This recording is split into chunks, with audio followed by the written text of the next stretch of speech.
Tudo da Canção Nova em um só lugar. Canção Nova Play.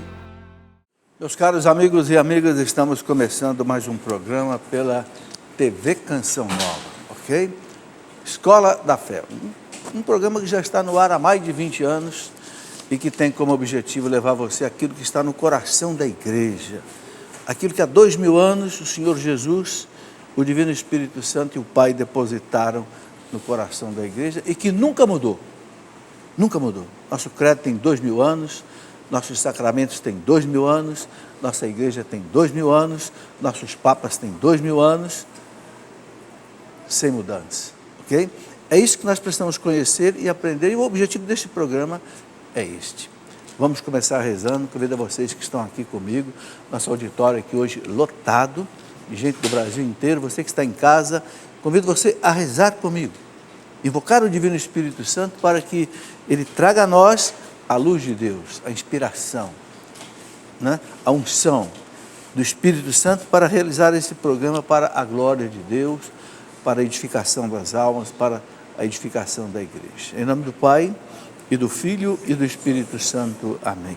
Vinde, Espírito Santo, enchei os corações dos vossos fiéis e acendei neles o fogo do vosso amor. Enviai o vosso Espírito e tudo será criado. Renovareis a face da terra. Oremos. Ó Deus, que instruíste os corações dos vossos fiéis com a luz do Espírito Santo, fazei que apreciemos retamente todas as coisas, segundo o mesmo Espírito, e gozamos sempre da sua consolação. Por Cristo, Senhor nosso. Amém. Pedimos à Virgem Maria, Mãe do Senhor e nossa Mãe, Mãe da Igreja, que nesta noite interceda por nós, junto à Santíssima Trindade, para que tudo seja conforme a vontade de Deus. Ave Maria, cheia de graça, o Senhor é convosco. Bendita sois vós entre as mulheres, e bendito é o fruto do vosso ventre, Jesus. Santa Maria, Mãe de Deus, rogai por nós, pecadores, agora e na hora de nossa morte. Amém. Glória ao Pai, ao Filho e ao Espírito Santo. São José, em nome do Pai, do Filho, do Espírito Santo. Amém. Muito bem, quero dizer os nomes da cidade de vocês que estão aqui. É uma alegria recebê-los aqui na Canção Nova, no nosso programa. Temos amigos de Guarulhos, São Paulo, quem está ali, Guarulhos, Poços de Caldas, Minas Gerais, Belém do Pará, São Paulo, capital, Russas, no Ceará, Campo Grande, Mato Grosso do Sul, Paranavaí, Paraná, Pouso Alegre, Minas Gerais, é a Comunidade Divina Providência, certo? Dourados, Mato Grosso do Sul, ok? Embu das Artes, São Paulo, Miguel Pereira, Rio de Janeiro, Arapiraca, no Alagoas, três cidades aqui de Sergipe, Campo do Brito, São Domingos e Areia Branca, certo? Tá aí, sejam bem-vindos. São Pedro, aqui em São Paulo, e Abaetetuba, no Pará. Certo? É isso mesmo? Abaetetuba. É nome indígena, né? Muito bem. É uma alegria recebê-los aqui. Hoje vamos conversar sobre dois assuntos. No primeiro bloco, quero falar um pouquinho do Cristo Rei, que nós celebramos domingo, e agora vamos entrar no Advento.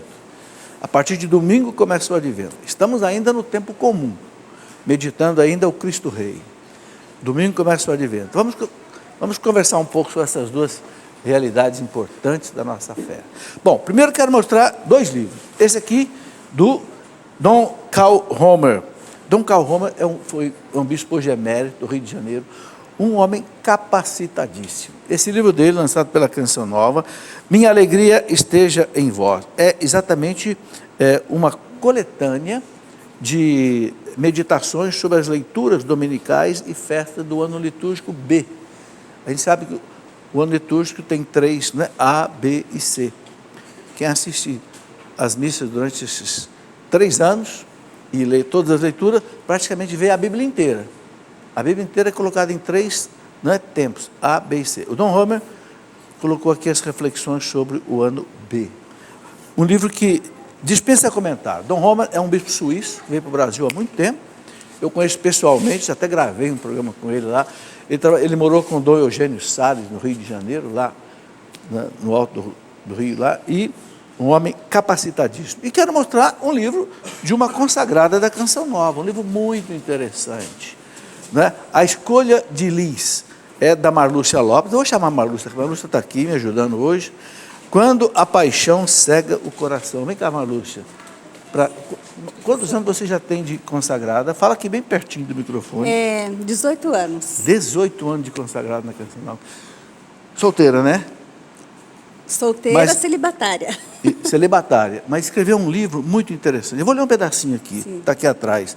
Conheça a história de Lis, uma jovem que foi criada e educada numa vida simples, num berço de amor, com os valores cristãos, e um dia se encontrou com o príncipe encantado, Henrique, que tinha valores bem diferentes. É um problema isso, né? Para ele, o importante era a busca desenfreada do prazer, sem assumir compromissos nem responsabilidades. Esse encontro mudará para sempre a vida de Lis, inexperiente para saber que uma paixão não define um futuro feliz, terá que assumir as consequências de suas escolhas. Marlúcia, explica para nós em 2 palavras a inspiração que você teve para escrever esse livro. Baseado em fatos reais, é um romance, ficção, porém baseado em fatos reais, porque a gente atende muitas pessoas, acompanha muitas histórias, vê o que acontece hoje em dia, não é? Com valores, indicando um caminho, mas também mostrando as escolhas e as suas consequências. É uma leitura leve, uma leitura para, vamos dizer assim, para férias. E ficou muito bonito, olha que capa bonita que ficou. Ficou, olha, parabéns. Obrigada. Olha, Deus abençoe. E eu penso que, né, quem vive assim essa realidade de namoro, noivado, né? Será que eu devo casar, não devo casar? É esse, não é esse? As mais escolhas, ou menos isso? Né? Mais ou menos como trilhar esse caminho, né? E também é um livro que não é só para jovem, porque tem vários personagens. Tem a mãe de Lis, tem valores familiares, então tem as... Não vou contar mais não, senão perde a graça. Marlúcia, muito obrigado, que Deus te abençoe. Eu há muito tempo que eu acompanho a Marlúcia. Isso mesmo. Né? Em 2003, exatamente. O senhor me fez o desafio, falou, escreva um livro. Isso, 2003? 2003. Olha, já tem aí... Mês de março de 2003. 14 anos já, então você está preparando. E o senhor nunca desistiu de me cobrar, né? Então tá aí. Deus te abençoe. Tá aí, olha, é a Canção Nova, os seus filhos, né? Produzindo aí literatura boa, né? Literatura boa, né? Que orienta de acordo com a ética cristã, a moral cristã, a sabedoria de Deus. Muito bem, mais um recadinho aqui, antes de eu entrar na nossa reflexão. Já falei do livro do bispo, Dom Romer, já falei do livro dela. Ótimo, e já mostrei também a cidade. Eu queria, nesse primeiro bloco, refletir um instante com vocês sobre essa grande festa que nós celebramos domingo, mas que continua. Por quê? Porque o advento só vai começar domingo. Nós ainda estamos no tempo comum. Ok? Hoje é a 34ª semana do tempo comum. O Cristo Rei, um rei diferente. O que eu queria destacar aqui é um rei completamente diferente. E que instala um reino completamente diferente. Começa pelo nascimento dele. Reinava no mundo o maior imperador que a humanidade já conheceu. César Augusto. Era o dono do mundo. Império Romano que era dono do mundo. Pronto.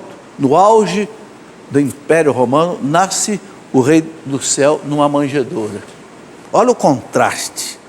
Um num palácio em Roma e o outro numa manjedoura aqui, com os burrinhos do lado. Olha o choque, não é? Aquilo que São Paulo diz, na plenitude dos tempos, Deus enviou seu Filho ao mundo nascido de uma mulher, para nos adotar como filhos de Deus. Que coisa maravilhosa. Tudo em Jesus foi diferente. Ele não teve um berço para nascer, não teve uma maternidade para nascer, não teve uma parteira, né? Não teve nada, né? E depois também, quando ele começou a sua vida pública, não tinha nada. Morava na casa de Pedro, em Cafarnaum. Não tinha casa dele. Desde que saiu de Nazaré, dormia nas grutas, dormia aquelas cavernas de pedra com os apóstolos, ali muitas vezes no Monte das Oliveiras, morava na casa de Pedro em Cafarnaum. Quando ele ia pregar, ele emprestava o barco de São Pedro, né? Pedro, recua o barco um pouco aí, que eu vou pregar. Pregava. Quando foi entrar em Jerusalém como rei, entrou montado no jumentinho.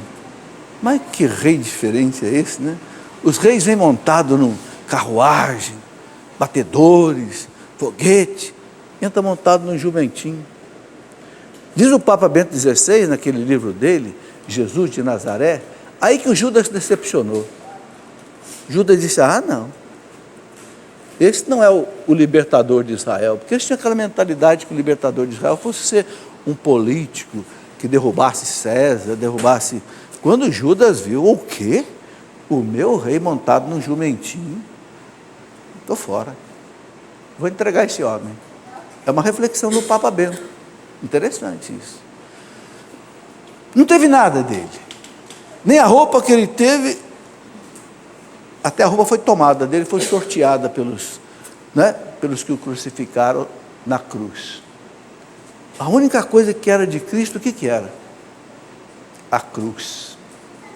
A cruz era a única coisa que era dele mesmo, que foi pregado nele, né? Ele pregado nela.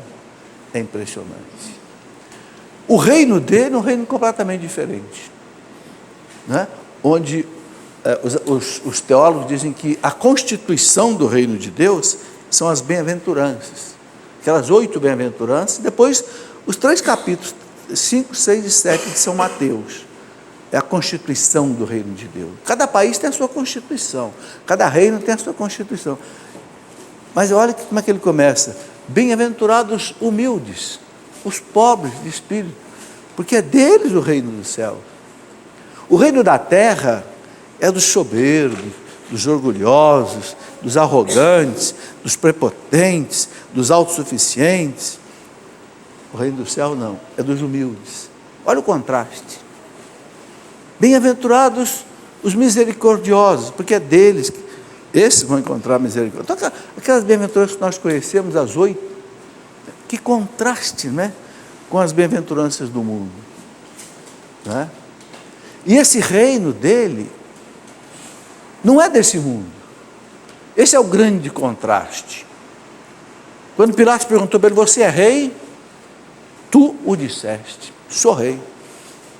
Sou rei mesmo. Tanto é que Pilatos mandou pregar lá: Jesus Nazareno, rei dos judeus. Quiseram tirar, Pilatos falou: não, eu escrevi, deixa lá, é isso mesmo. Mas ele falou para Pilatos: mas o meu reino não é desse mundo.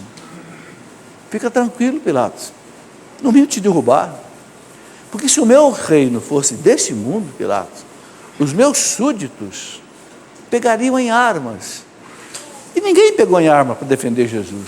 Pelo contrário, os apóstolos, deram no pé. Só ficaram ali só as mulheres e João. O resto, deu no pé. Ninguém pegou em armas para fazer, não, vamos defender Jesus, não vamos deixar ele ser crucificado. Não. Quando os sacerdotes, doutores da lei, propuseram a crucificação dele lá, passou numa boa. Ninguém se opôs. Ninguém foi para a rua fazer passeata, nem nada, não. Deixaram ele ser crucificado daquele jeito, flagelado, coroado de espinho, massacrado, pregado na cruz. Mas ele falou para Pilatos uma frase que mudou a história da humanidade. Que frase foi essa? Essa frase eu aprendi com o maior historiador da igreja, Daniel Hopes. Eu tive que estudar toda a obra de Daniel Hopes, 10 volumes, História da Igreja, o maior historiador da igreja. Por isso que eu escrevi esses 3 volumes aqui de História da Igreja, História Antiga, Média e Moderna Contemporânea, porque sou professor aqui no Instituto de Teologia da Canção Nova. E o Daniel Hopes diz uma frase, ele diz assim, era um homem extraordinário, um francês que ganhou o prêmio da Academia Francesa de Letras por cada obra dele de 10 volumes. Ele diz assim, uma frase mudou o mundo: o meu reino não é deste mundo. Esta frase é que fez com que milhares de monges, por exemplo, fossem para o deserto. Os Santo Antônios da vida, né? O São Macário, o Santo Atanásio foram para o deserto. Porque meu reino não é desse mundo. Eu não quero o prazer desse mundo, eu não quero o dinheiro desse mundo, eu não quero a fama desse mundo, eu não quero a glória desse mundo, eu quero Deus, eu quero o céu, eu quero a vida eterna, meu reino não é desse mundo. Esta frase fez com que milhares de cristãos enfrentassem o martírio. O Império Romano, por exemplo, que massacrou os cristãos do ano 64 com Nero até o ano 313, quando Constantino se converteu, o imperador romano se converteu. Os cristãos enfrentaram a morte, mas não queimavam incenso aos deuses romanos, não prestavam culto ao imperador como Deus. Preferimos morrer. A frase era essa: non possumus, em latim, não podemos prestar culto ao Deus. Então, esta frase é que fez com que milhares e milhares de homens e mulheres deixassem esse mundo. Os sacerdotes, os bispos, que deixam de constituir uma família, deixam de constituir uma empresa, alguma coisa, para servir exclusivamente a Deus. Por quê? Porque o meu reino não é desse mundo. Realmente essa frase mudou a história do mundo. Se Jesus tivesse dito: não, Pilatos, meu reino é aqui, ó, aqui e agora, eu vou derrubar você, vou derrubar César em Roma, porque eu sou Deus. Mas não, meu reino não é desse mundo. Sabe, eu acho que essa é a grande lição também, que nós temos que aprender. Não adianta querer construir o reino desse mundo. O homem moderno, ele quer fazer o céu aqui na terra, não é verdade? Ele quer o melhor celular que existe, ele quer a melhor casa que existe, ele quer a melhor comida que existe, ele quer o melhor passeio que existe, ele quer a melhor piscina que existe, aquecida com água térmica, não sei o quê. Não adianta. Os cabelos brancos virão, as pernas vão amolecendo. Não adianta. Não adianta. Eu tinha um amigo que ele dizia assim: a única instituição realmente democrática é a morte. Por quê? Porque é igual para todo mundo. Ninguém escapa dela. Democracia não dá chance para todo mundo. Então, sabe, nós cristãos não podemos nos deixar ser enganados pelo fascínio desse mundo, né? Que quer que a gente viva para esse mundo. Aí corre desesperado, trabalha feito louco para poder ter essas coisas todas e acaba nervoso, deprimido, brigando com a mulher, com os filhos, com os amigos. E aí, o que dá isso? Meu reino não é desse mundo. E aí tem uma coisa muito interessante que nós temos que estudar. Eu estou escrevendo um livro sobre o reino de Deus. Isso me faz pensar muito. Eu contei mais de 20 parábolas no Evangelho, Jesus falando do reino de Deus. Você pega Mateus 13, por exemplo, tem 7 parábolas ali em Mateus 13, falando do reino de Deus. Mas tem muito mais. Vou só recordar rapidamente para a gente ver como é que Jesus, ele veio para instalar na terra o reino do seu Pai. Tanto é que ele começa o Evangelho de São Marcos, né? O reino de Deus está próximo. Convertam-se e crede no Evangelho. De chofre assim. Eu vim, tanto é que no terceiro mistério que nós rezamos, né, que o Papa João Paulo II acrescentou no texto, os mistérios luminosos. O primeiro, né, é o batismo de Jesus. O segundo, as bodas de Caná. O terceiro, inauguração do reino de Deus. Cristo inaugurou o reino de Deus. E esse reino é nosso também. Na missa a gente fala o reino que também é nosso. E João Paulo II dizia assim: quem é que vai desfrutar desse reino? João Paulo II dizia: aqueles que construírem esse reino. Quem ficar de braço cruzado esperando o reino chegar, o Papa diz, não vai participar do reino. Mas quem trabalha para construir o reino de Deus, ajuda a igreja, ajuda as obras de evangelização, evangeliza, participa das pastorais, trabalha, ok? Reza. Esse vai participar do reino de Deus, porque ele está construindo o reino de Deus. Então aqui em Mateus 13, a gente conta aqui 7 parábolas que Jesus colocou assim em seguida, né? O semeador foi a primeira, nós conhecemos muito bem. O reino de Deus é semelhante a um semeador que sai para semear, e aí a semente cai em 4 lugares diferentes. É a realidade da pregação, né? Depois ele coloca, explica para os apóstolos, né, detalhadamente, depois de joio e o trigo. O agricultor lança um bom trigo num bom campo, mas o bandido vem de noite. O Evangelho fala de noite, quando está todo mundo dormindo, né? O malvado age na calada da noite, né? Ele não age debaixo da luz. Aí semeia o joio. O joio é parecidíssimo com o trigo, só tem uma diferença: o trigo dá espiga, o joio não dá. Então o Senhor disse: espera crescer, deixa crescer. É a igreja. A igreja tem joio e tem trigo. Onde a semente do Evangelho foi lançada, o demônio veio e lançou o trigo. O que são? Lançou o joio. O que são? As heresias. As heresias existiram nos 20 séculos da igreja e existem hoje. Existem hoje. Você encontra padre aí que nega que o demônio existe. Heresia, existe hoje. Descaradamente nega. Quando a Bíblia fala, a tradição da igreja fala, os papas falam, os santos falam, não, o demônio não existe. É o joio no meio do trigo. Ok? Ensina um monte de coisa errada. Não, o jovem pode viver vida sexual antes do casamento, sim. Não é pecado, não. Quando toda a doutrina da igreja diz que não pode. É o joio. É o reino de Deus. Nós temos que conviver com isso até Jesus voltar. Mas ele falou que quando ele voltar, ele vai arrancar o joio primeiro, e vai queimar o joio, e depois vai recolher o bom trigo no celeiro. A gente tem que meditar isso, sabe, gente? Aí outra parábola que ele coloca aqui, ele coloca o grão de mostarda e o fermento. Ele fala, o reino de Deus é semelhante àquela sementinha de mostarda. Não sei se vocês já viram semente de mostarda, na Terra Santa. Olha, você tem que pegar assim, ó, pequeníssima, quase que a gente não enxerga na mão. Mas você põe na terra, vira um arbusto. Ele está falando da força do reino de Deus. Pequenininho o reino de Deus, né? Mas ele tem um poder extraordinário. As aves do céu vêm até formar seus ninhos aí.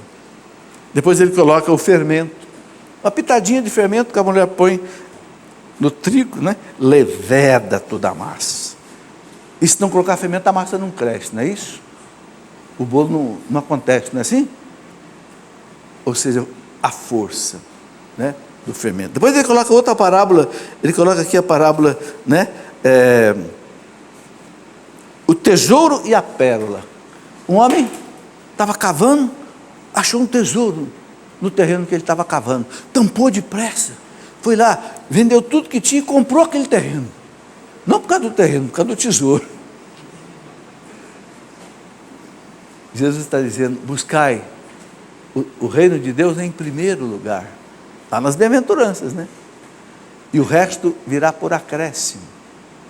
Então, quando a gente busca o reino de Deus em primeiro lugar, como diz São Bento, Deus em primeiro lugar, nada antes de Deus, os acréscimos vêm.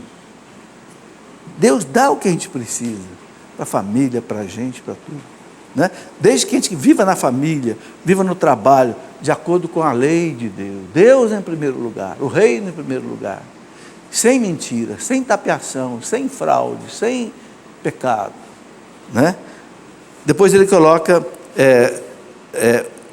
mais essas duas parábolas, né? A pérola, aquele negociante de pérola, tinha uma porção de pérola, mas um dia ele encontrou uma pérola diferente, vendeu todas as outras e comprou aquela.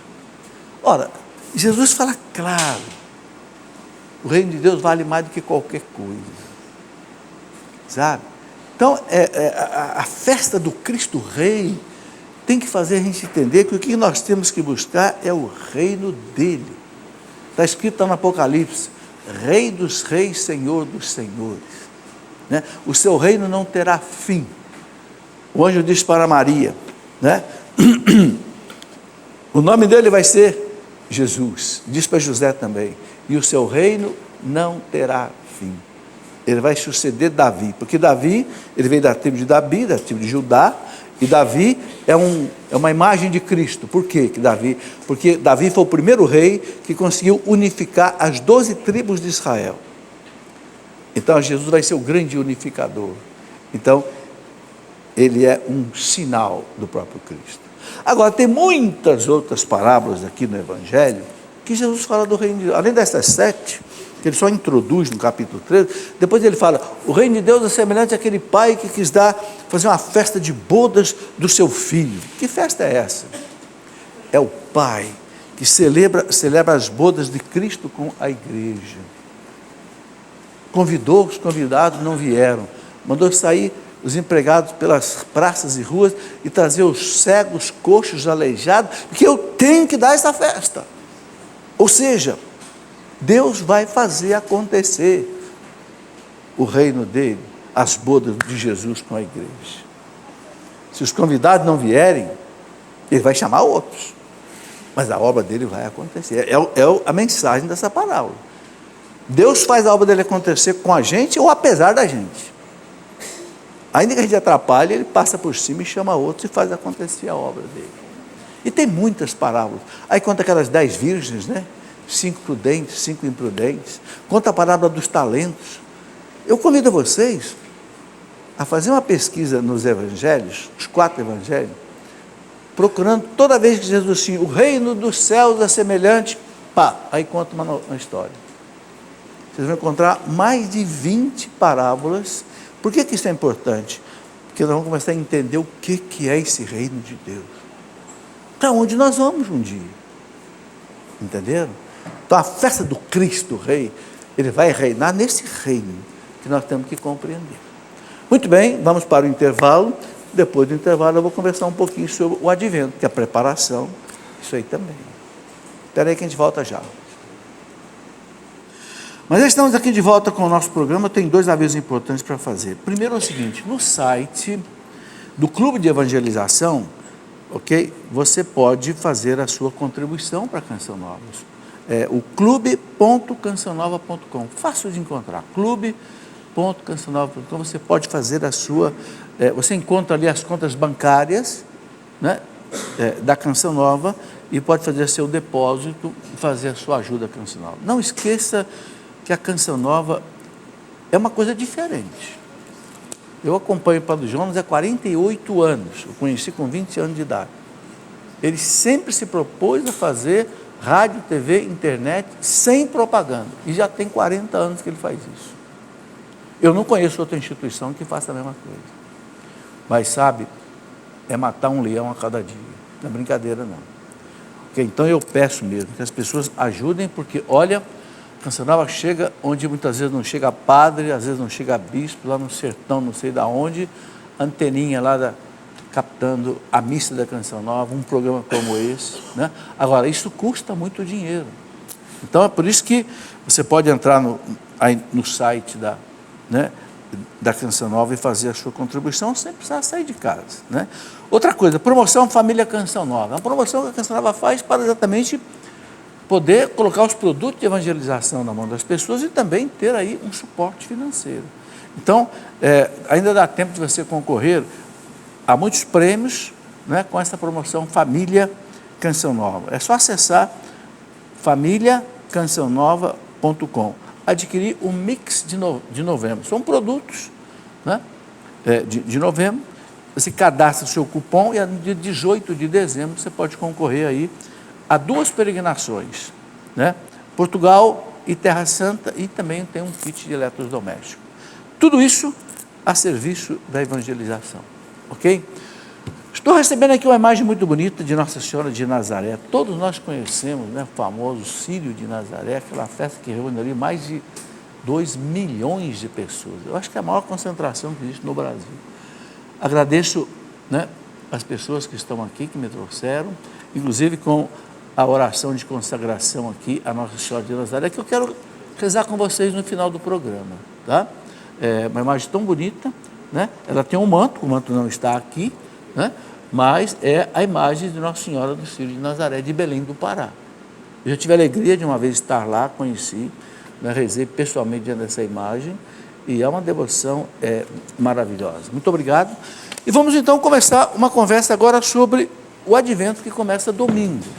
Eu estou trazendo aqui esta conversa hoje porque é um tempo forte da igreja.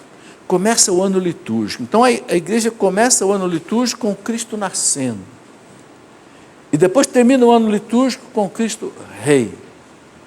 Então, todo o ano litúrgico é a trajetória de Jesus, do nascimento até o reinado. Ok? Então, o nascimento dele é o maior acontecimento da história da humanidade. Deus que nasce como homem. A gente pode meditar nisso a vida inteira, que nós não vamos esgotar esse mistério. Como é que pode o Criador nascer em forma de uma criatura sem deixar de ser Deus? O onipotente se tornar uma criança fraca, né? Que coisa impressionante. Mas tudo por quê? Para nos salvar. É um mistério de amor. Não é um mistério de glória, não é um mistério de, não sei, de prazer, de exibicionismo. Não, é um mistério de amor. Porque nós estávamos perdidos por causa do pecado. Nós estávamos todos condenados ao inferno. Ele veio nos buscar. Só Deus podia salvar a humanidade, ninguém mais podia salvar.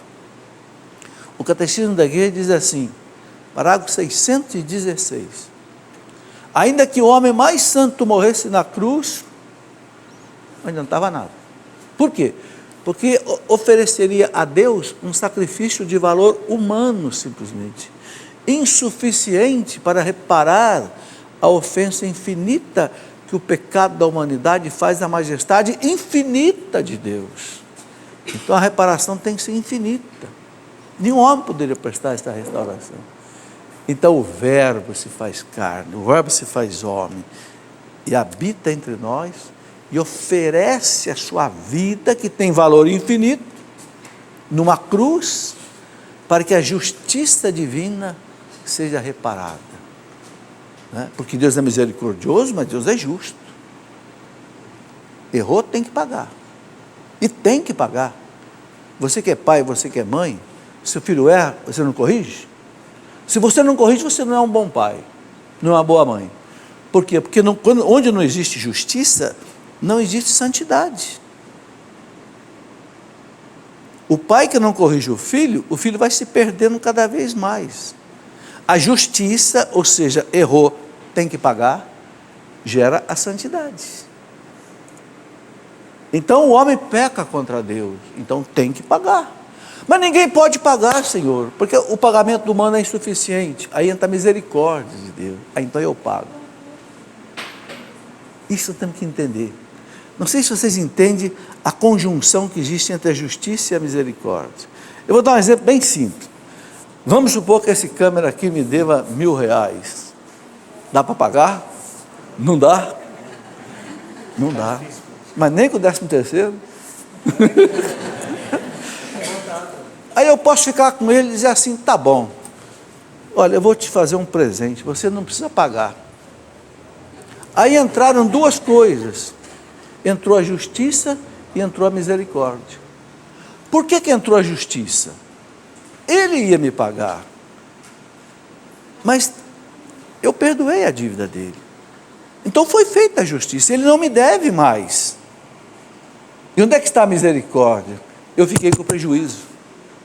Fiquei com prejuízo, não fiquei? Se ele tinha que me pagar, eu não recebi. Então, a misericórdia, ela custou prejuízo para você. O Cristo pagou ao Pai o preço da justiça, a reparação, que só Deus podia pagar. Mas ele ficou com prejuízo. Ele foi pendurado na cruz. É por isso que esse menino veio ao mundo. Ok? Nós temos que pensar nisso. Tempo de... Volta só um minutinho. Tempo de preparar o coração para a festa do Natal. Natal quer dizer nascimento, do nascimento dele. Os anjos cantam glória. Quando ele nasceu, os anjos apareceram para os pastores em Belém. Glória a Deus no mais alto do céu. E paz na terra aos homens por ele amados. Porque glória a Deus no mais alto dos céus, porque o céu celebra a alegria da humanidade voltar para Deus através desse menino. Não tinha outro caminho. Glória a Deus no mais alto do céu. E paz na terra aos homens amados por Deus. Quer dizer, vai voltar a paz à humanidade, porque o pecado nos separou de Deus, e quando você está separado de Deus, você não tem mais paz. O que é o inferno? O inferno é a gente viver eternamente sem Deus. É o horror, é a antipaz. Ok? Por isso que os anjos cantaram, né? Na noite do Natal. Pode passar? Devemos esperar então o Salvador com a mesma expectativa que o esperaram quem? Os patriarcas, Abraão, Isaque, Jacó, esperaram o Messias. Jesus falou para os apóstolos: bem-aventurados vocês que estão vendo isso, porque eles quiseram ver e não viram o que vocês estão vendo. Ou seja, eles esperaram, os patriarcas, os profetas o anunciaram, né? Isaías 750 anos antes, Isaías 7,14, eis que uma virgem conceberá, dará à luz um filho, ele se chamará Emanuel, Deus conosco. 700 anos antes, os profetas detalharam como é que ele seria. Ele vai nascer da tribo de Judá, ele vai nascer em Belém, né? O seu reino não terá fim, né? Aí o profeta Isaías, lá nos capítulos 52, 53, 54, o servo de Javé, ele vai ser levado para o matadouro, assim como uma ovelha muda é levada à morte, né? Suas vestes serão sorteadas. Tudo os profetas anunciaram. Centenas de anos antes disso acontecer, né? Os profetas, Maria o esperou, né? Naquela expectativa, vai lá visitar Isabel, né? Isabel canta, né? E Maria canta o Magnífica. José o esperou com amor de pai. Os reis magos, que beleza, os reis magos vieram lá de longe para ver o menino. Eles que eram pagãos. Qual é o sentido dos reis magos? O sentido dos pastores. Os pastores de Belém, que o anjo apareceu na noite do Natal, eram judeus. Então Cristo primeiro se manifestou ao seu povo, aos judeus, mas aos pastores. Cristo tem uma predileção pelos pastores, né? Eu sou o bom pastor, as minhas ovelhas ouvem a minha voz. Cristo, então, ele apareceu para os pastores simples de Belém, né? Eram judeus, mas ele tem que se manifestar também ao mundo, porque ele não veio só para os judeus. Então vêm os magos, lá da Pérsia, né? E guiados por uma estrela misteriosa, né? Um milagre, né? Que trazia eles até a gruta de Belém. E aí eles ofereceram para o menino aquelas três coisas, né? O ouro, incenso e a mirra. O ouro para o rei, o incenso para Deus que estava naquele menino, e a mirra, que era aquele perfume, aquele unguento que eles embalsamavam o cordeiro que vai ser imolado. Olha que imagem. Então, é a expectativa, né? Os magos disseram, né, para Herodes lá: nós vimos a sua estrela no Oriente e viemos adorá-lo. E Jerusalém não estava nem aí. Que adorar, que Deus é esse? Ninguém sabia de nada. E Herodes, naquela sua maldade, fala para os magos: vai lá, encontra eles lá, depois diga onde é que está, que eu quero também ir adorá-lo.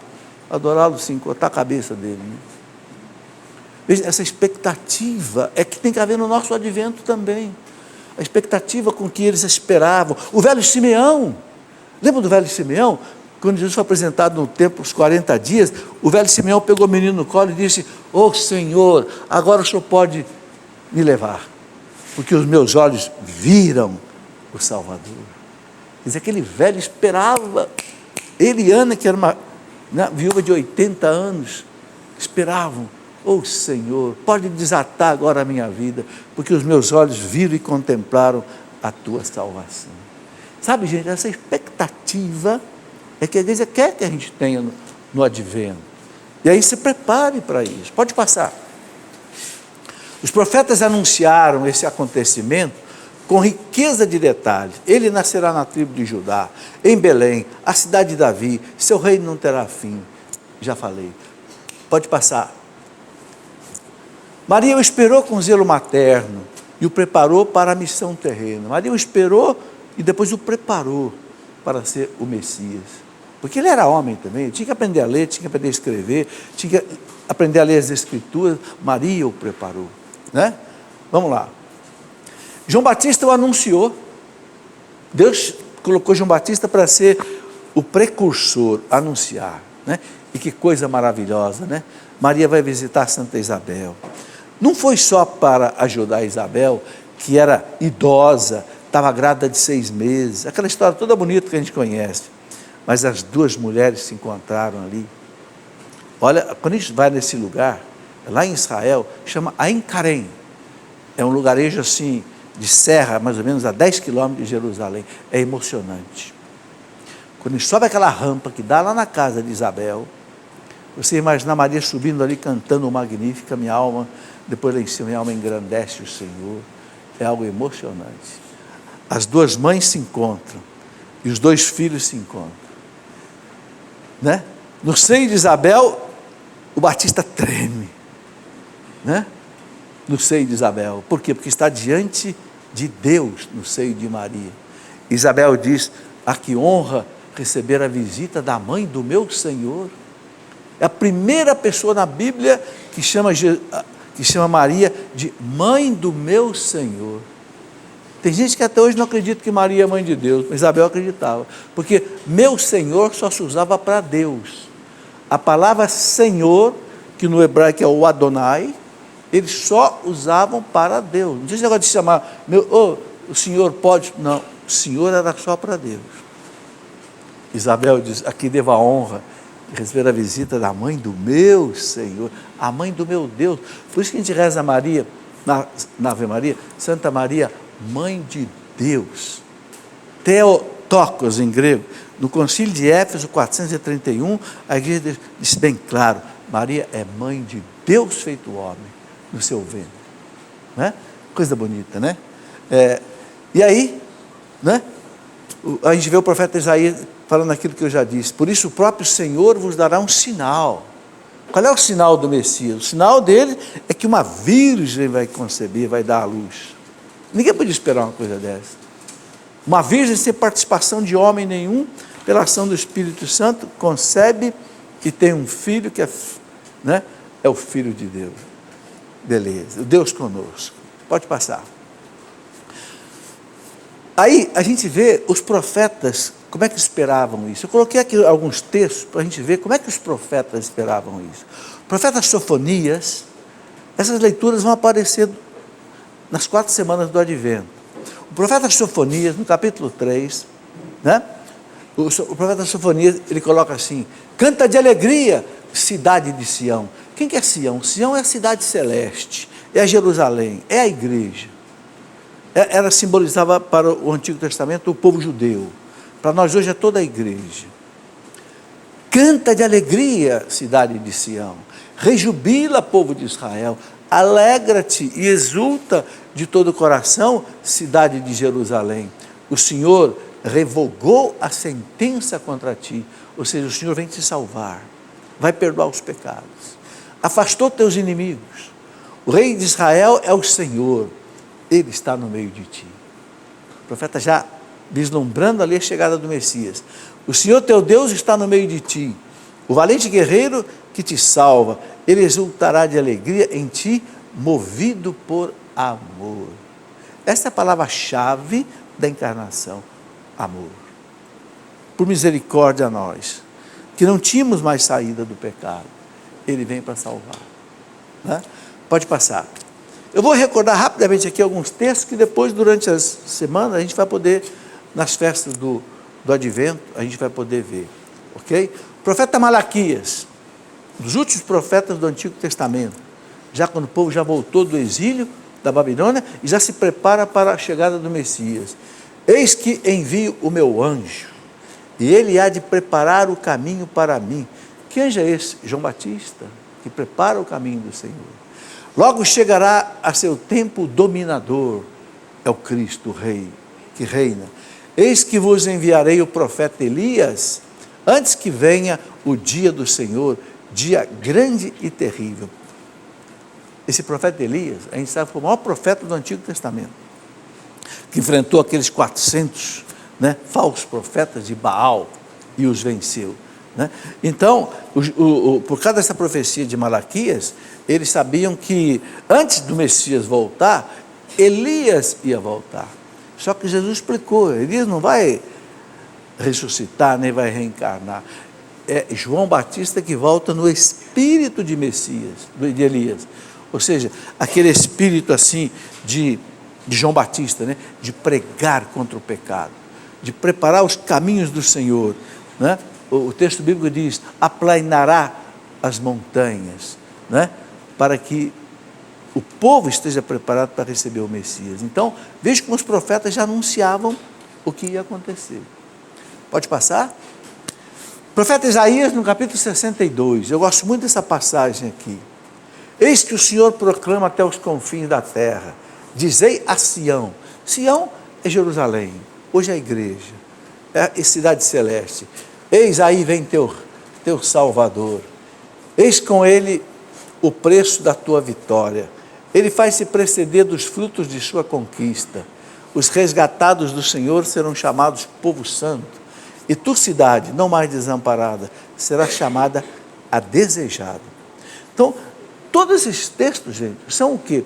São expectativa, né, dos profetas na vinda do Messias. E tem muito mais textos. Se a gente fosse fazer uma seleção no Antigo Testamento, ó, vai longe. Os Salmos, colocam, né? Pode colocar, passar? Esse aqui é muito bonito, né? Um renovo sairá do tronco de Jessé. Quem é Jessé? É o pai do rei Davi, a tribo de Judá. Olha o que o profeta já anunciando, ó, muito tempo antes de Cristo. Um renovo sairá do tronco de Jessé, e um rebento brotará de suas raízes. Sobre ele repousará o Espírito do Senhor. Jesus leu isso daqui na sinagoga de Nazaré, não foi? Está lá em Lucas 4, e diz, hoje se cumpriu essa promessa. Promessa que o profeta tinha anunciado, Isaías tinha anunciado, ó, 700 anos antes.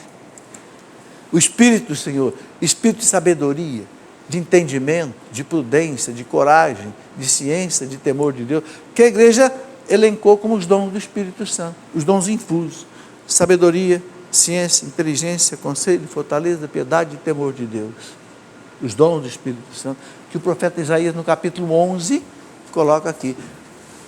É o que Jesus trazia com ele, porque ele agiu no poder do Espírito Santo, com os dons do Espírito Santo, né? Então ele continua, ele não julgará pelas aparências, e não decidirá pelo que ouviu dizer, mas julgará os fracos com equidade, com justiça, né? Fará justiça aos pobres da terra, ferirá o homem impetuoso com a sentença da sua boca. É aquela palavra que Jesus dizia que desbancava todo mundo.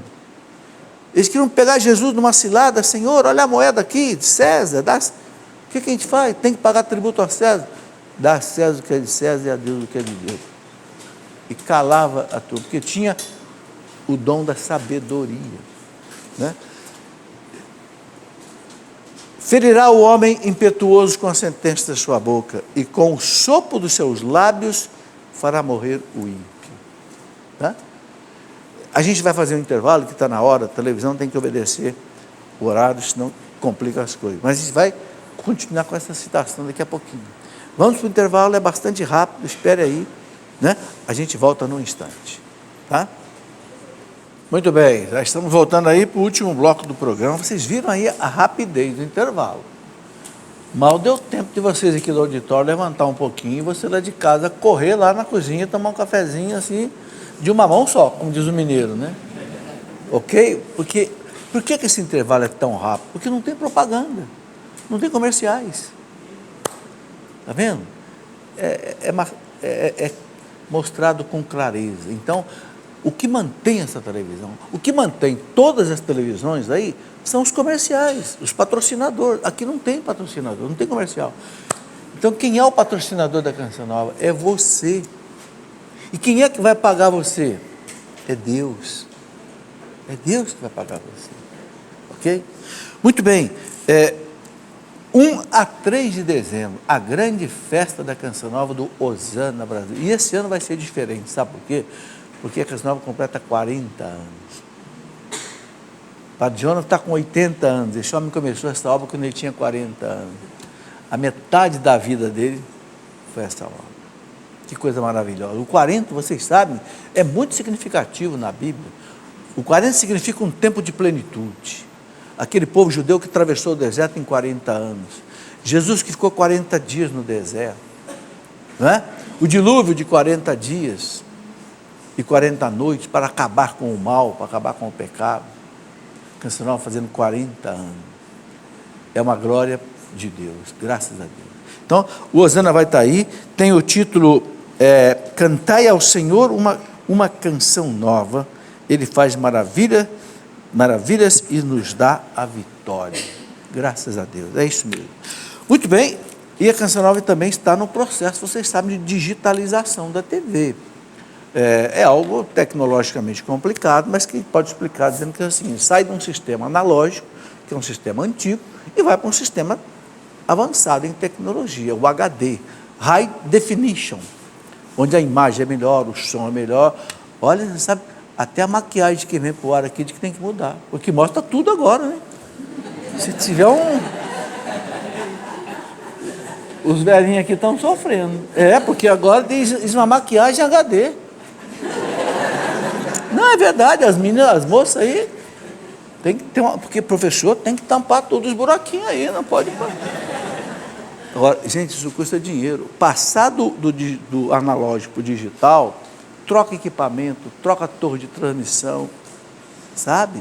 Uma nota preta, como o povo diz. Então, é preciso ajudar a Canção Nova nisso. Por quê? Se ela não entrar para o sistema HD, ela sai do ar. O governo tem prazo. As televisões que não desligar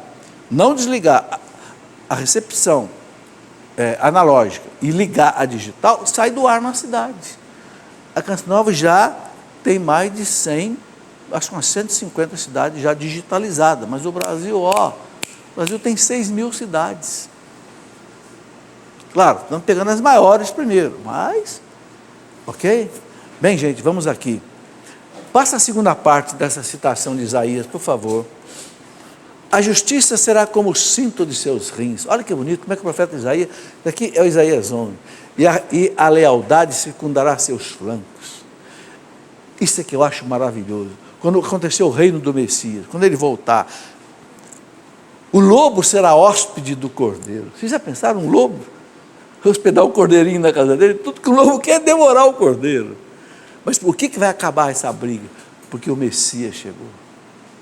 Quando Cristo voltar, o lobo será hóspede do cordeiro. A pantera deitará ao lado do cabrito. Tudo que a pantera quer é devorar o cabrito. Hoje. Mas não vai ser mais assim.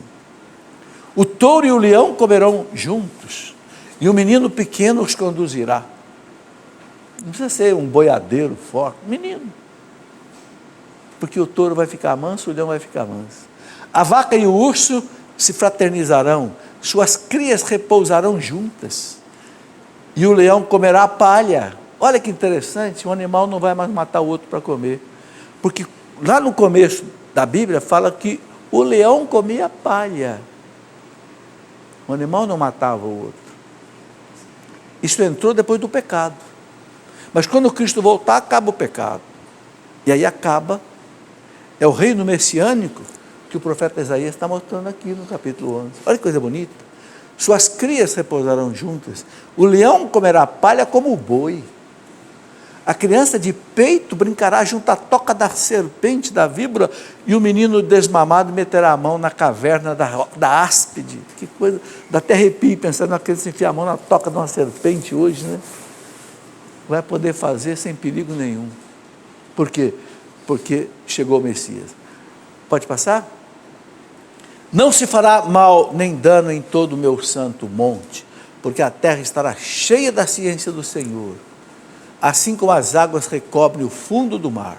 Naquele tempo, o rebento de Jessé é o pai do Davi, o rebento de Jessé é o Cristo que nasce da descendência de Judá, posto como estandarte para os povos, a bandeira dos povos, será procurado pelas nações e gloriosa será a sua morada.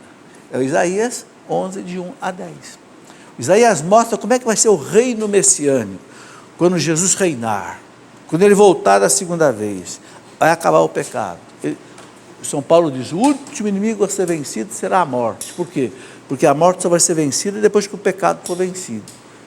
Porque a morte é fruto do pecado. Mas aí haverá essa paz. Voltaremos ao quê? Ao paraíso. Ao Éden. Só que muito melhor. Porque agora temos o Deus conosco. Pode passar? E aí, Isaías continua. Eu não vou colocar todas as citações aqui por causa do tempo. Já estamos no último bloco. Mas vocês podem ver depois Isaías 35, de 1 a 6. Né? Onde ele diz, aqueles que têm o coração perturbado, tomai ânimo, não temais, eis que o vosso Deus, ele vem, eis que chega a retribuição de Deus, ele mesmo vem salvar-vos. Então se abrirão os olhos dos cegos, e se desimpedirão os ouvidos dos surdos, então o coxo saltará como um servo. Lembra quando os fariseus mandaram lá perguntar para Jesus, não, João Batista mandou perguntar, os seus discípulos perguntar para Jesus, o Senhor é o Messias ou devemos esperar outro? O que Jesus citou? Diga para João, os cegos enxergam, os mudos falam, os aleijados andam, e o reino de Deus é anunciado aos pobres. Era o sinal do Messias. João Batista entendeu, porque João Batista conhecia a profecia. Jesus, entendeu? Diga para João, eu faço isso, o que o profeta tinha dito. Pode passar? E aí vai, né? O Gênesis 49, o cetro virá pela mão, né?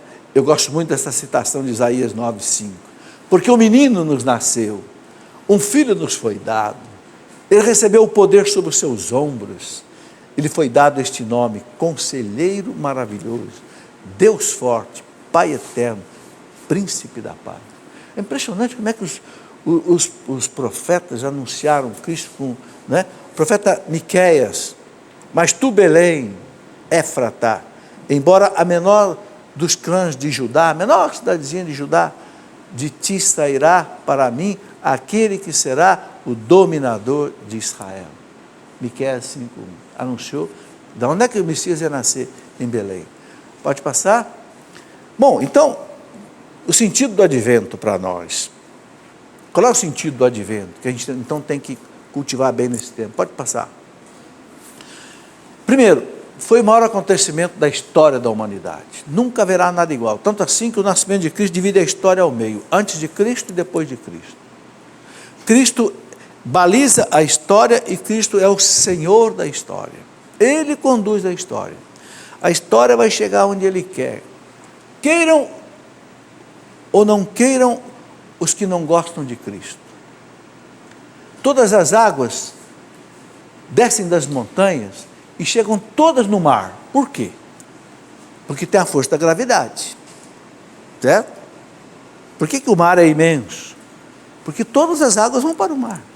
E por que vão para o mar? Por causa da força da gravidade. Cristo é uma força da gravidade que vai levar a história até onde Ele quer. A água desce lá, de repente ela cai num buraco, para de correr, mas depois ela enche o buraco e continua. Não é? Na história da igreja está cheio de buracos. A gente atrapalha Deus, mas Deus é Deus.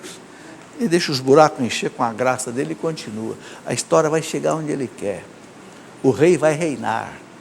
O rei vai reinar. Ele voltará, não tenha dúvida, é dogma de fé. É dogma, está no credo. Ele virá para julgar os vivos e os mortos. E o seu reino não terá fim. Pode, sabe, é a esperança cristã é essa. Podem os pecadores, podem aqueles que não aceitam Cristo, aqueles que chutam a igreja, podem matar os cristãos, podem degolar os cristãos lá na Arábia, aqueles de bata cor de laranja, né? Com o pescoço cortado. No céu vão voltar todos novos, né? No Apocalipse, São João viu aquela multidão com veste branca e a palma na mão. A palma é a vitória, né? Porque lavaram e alvejaram suas vestes no sangue do Cordeiro. Não tenha dúvida, sabe? A esperança, exatamente a fé, a esperança e a caridade, né? Essas virtudes teologais, são virtudes presas em Deus, por isso que são chamadas teologais, ligadas a Deus, é que sustenta toda a caminhada da igreja. Então o Verbo se fez carne e habitou entre nós, dignou-se assumir a nossa humanidade sem deixar de ser Deus. Somos convidados então a esperar Jesus que vem no Natal e que vem no final dos tempos, né? Vem no Natal e vem no final dos tempos. São as duas vindas do Cristo. Na primeira ele vem humilde, como uma criança, trazendo a misericórdia. Na segunda ele vem glorioso, com todos os seus anjos. Aí vem como juiz. Não vem mais como uma criança inocente, ele vem como juiz agora para julgar. Julgar quem? Quem o aceitou ou quem não o aceitou. Não é? Nós não temos que ter medo da volta de Cristo, porque nós gostamos dele, nós o amamos. Então nós vamos ser colocados ao lado direito do pastor, os cabritos vão ser colocados do lado esquerdo. Cabrito, acorda, cabrito. Acorda enquanto é tempo, cabrito, vira ovelha, para poder ficar do lado do pastor quando ele voltar. Santo Irineu, um santo do século II, doutor da igreja, Santo Irineu escreveu: com a vinda de Cristo, Deus torna-se visível aos homens. Deus era invisível, né? Mas agora eu vejo Deus no rosto de Cristo. Tem uma música, né? Como é que é? Rosto invisível de Deus, né? É isso aí, pode passar. O Papa Bento XVI coloca uma reflexão interessante. Ele fala assim: um mistério que envolve inteiramente o cosmo e a história. O nascimento de Cristo é um mistério que envolve todo o universo, todo o cosmos, e envolve também toda a história da humanidade. Aí eu estou pensando algumas coisas assim que ajudam a gente a refletir. Pode passar. A primeira e a segunda vinda de Cristo tocam-se profundamente, porque com a sua morte e ressurreição, Jesus já realizou a transformação do homem e do cosmos, que é a meta final da criação.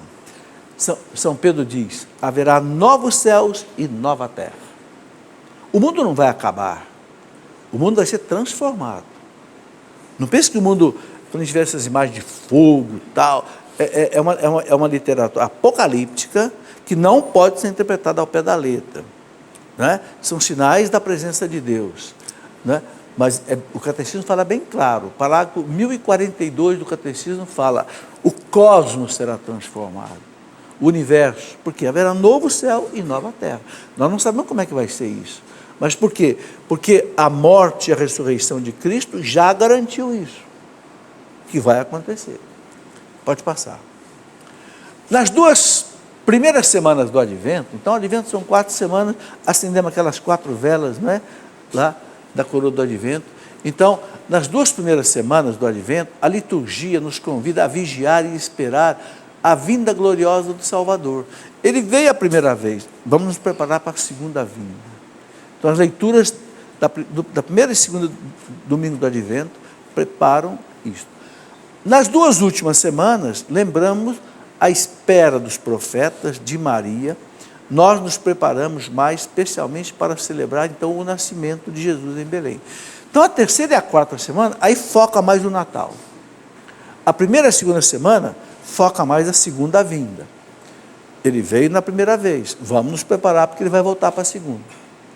Agora a terceira e a 4ª semana, aí a gente olhar mais para a primeira vinda dele. Pode passar. A cada domingo acende-se uma das velas, né? As 4 velas que representam o quê? As várias etapas do plano da salvação. As velas acesas simbolizam exatamente a nossa fé, a nossa alegria. Alegria de ver o Cristo que vai nascer, né? Vamos lá. Aqui eu vou explicar rapidamente. Então elas são acesas em honra de Jesus que vem a nós. Deus, a grande luz, a luz que ilumina todo homem que vem a esse mundo. São João disse, né? João 1,9, Jesus é a luz que vindo a esse mundo ilumina todo o homem. João Paulo II dizia assim, lá naquela encíclica dele, Jesus, Redentor dos homens: o homem que não conhece Jesus Cristo permanece para si mesmo um desconhecido, um mistério insondável, um enigma indecifrável. Por quê? Porque o homem que não conhece Jesus Cristo, ele não conhece a luz. Então ele fica no escuro. No escuro você não vê nada. Você não vê nem você. E nem vê os outros. Você fica louco no escuro. Você não consegue ler, não consegue escrever, não consegue fazer nada. Então, Jesus é a luz que ilumina todo homem que vem a esse mundo. O homem que não tem Jesus não tem luz. Ele fica meio que nem um bêbado perdido aí no escuro. É um mistério insondável para ele mesmo. É um enigma indecifrável. Sabe? Então, as velas do advento querem mostrar isso. Ele é a luz do mundo. Sem ele é trevas.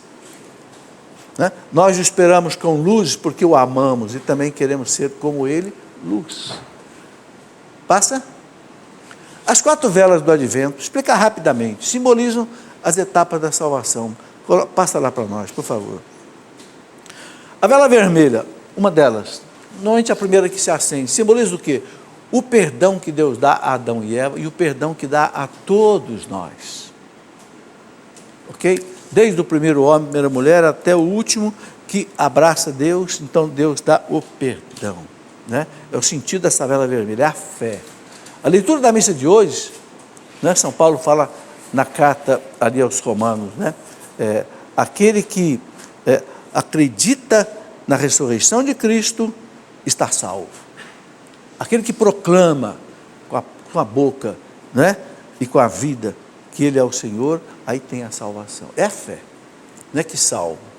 A vela verde, que se acende normalmente na segunda semana, representa a fé dos patriarcas. Essa fé toda que eu já falei aqui.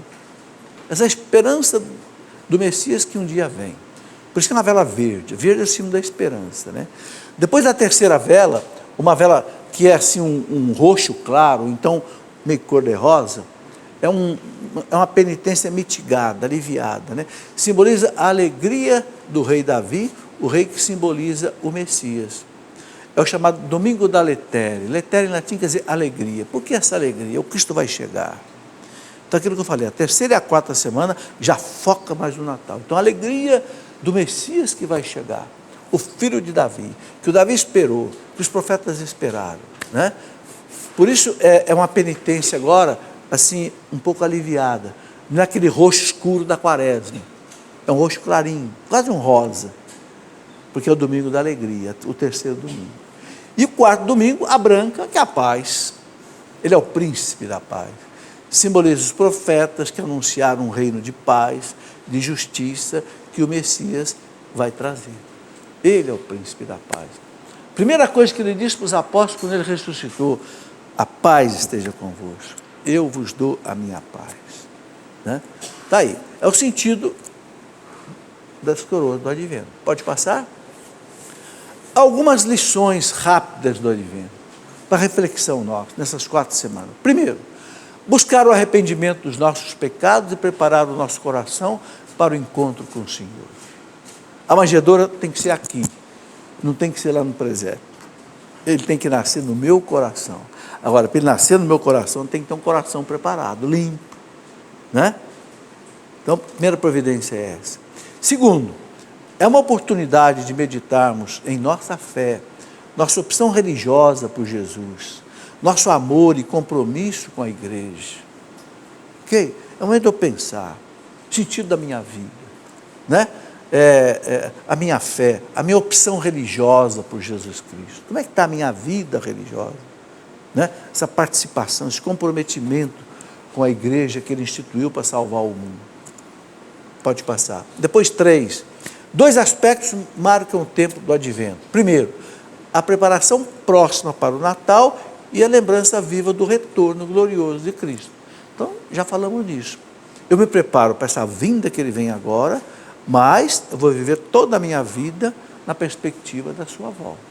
Né? 4.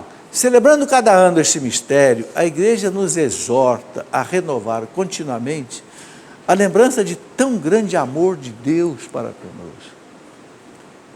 A vinda do Cristo não foi proveitosa apenas para os seus contemporâneos, mas que a sua eficácia é comunicada a todos nós se mediante a fé e os sacramentos, orientar a nossa vida de acordo com os seus ensinamentos. Então, a vinda dele não foi só para o pessoal daquele tempo, é para nós hoje.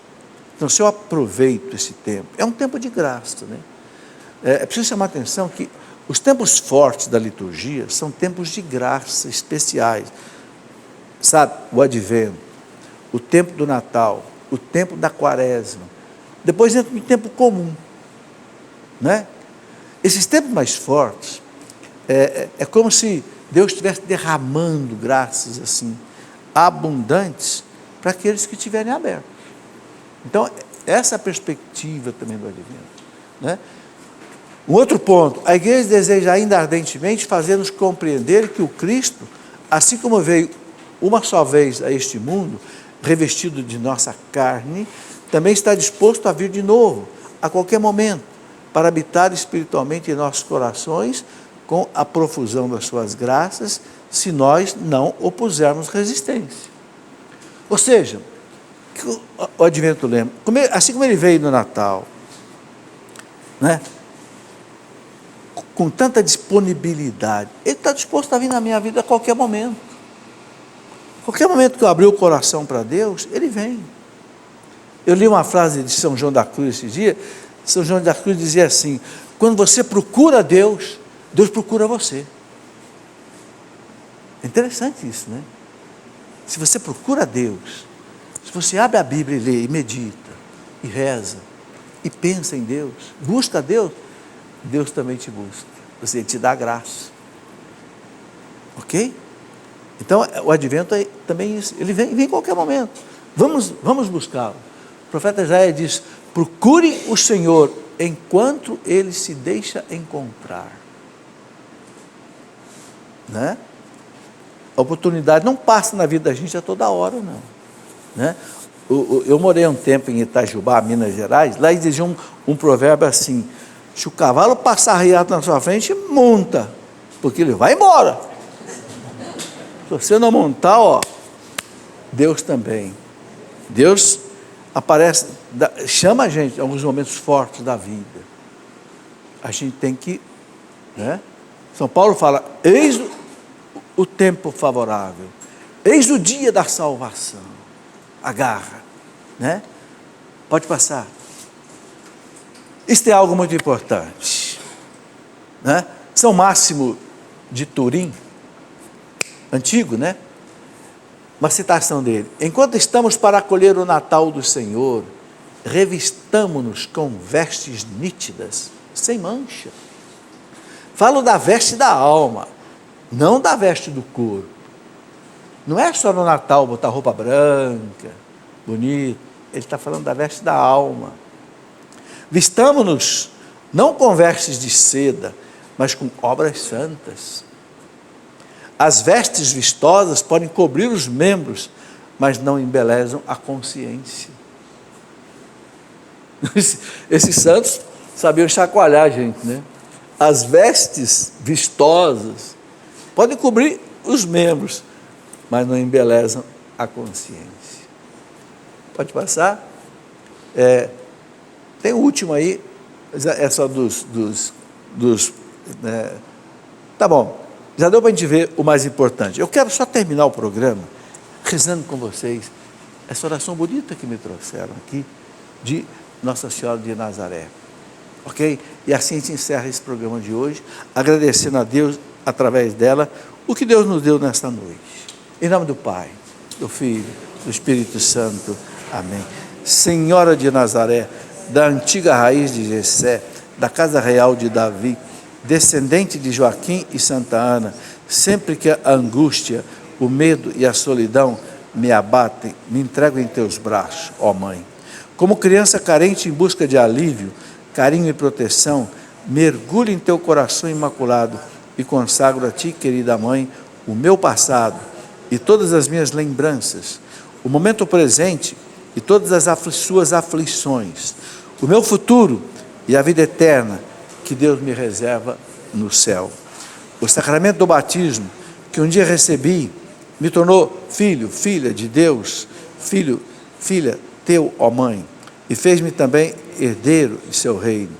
Por isso venho agora renovar diante de ti, ó Virgem de Nazaré, as promessas do meu batismo.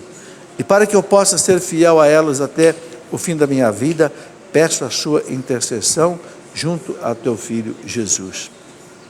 Doce Senhora de Nazaré, a ti consagro agora as minhas aspirações, meus projetos, meus sonhos, minha missão, minhas realizações, tudo que tenho e tudo que sou.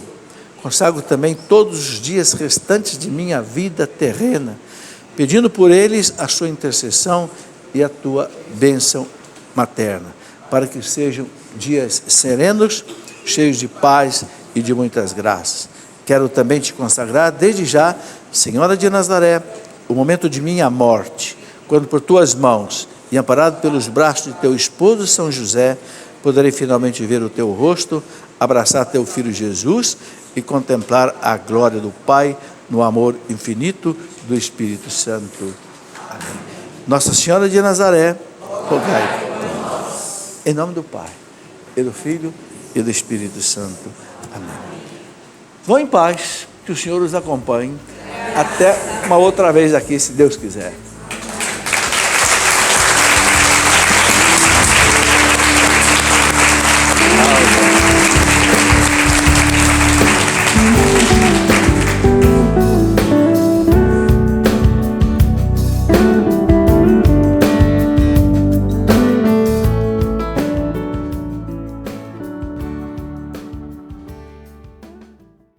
Tudo da Canção Nova em um só lugar.